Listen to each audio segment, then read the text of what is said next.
পেঁয়াজটা ভাজা হয়ে গেছে, এখন জিরে আর ডালসম বাটাটা দিয়ে দিলাম, আদা জিরে রসুন বাটাটা দিয়ে দিলাম, মরিচের গুঁড়ো 1 চামচ, হলুদের গুঁড়ো 1 চামচ, তো লবণ, সামান্য একটু পানি দিয়ে দিলাম। সবগুলো মশলা একসঙ্গে মিক্স করে নিতে হবে, মশলাটা ভালো করে কষিয়ে নিতে হবে। মশলা কষানো হয়ে গেছে, এখন আমি মাছ দেব। মাছটা আমি কাঁচাই দেব, কাঁচা মাছ দিলে ভালো লাগে। মাছটা সিদ্ধ হওয়ার জন্য 5 মিনিট ঢাকনা দিয়ে ঢেকে দিলাম। ফিরে এলাম 5 মিনিট পরে, মাছটা প্রায় সিদ্ধ হয়ে এসেছে।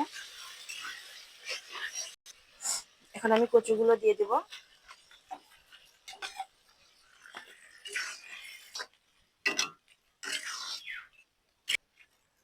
কচু রান্না করতে বেশি সময় লাগে না, কচুতে কিন্তু আমি পানি ব্যবহার করিনি, কারণ কচুটা শুকনো হবে।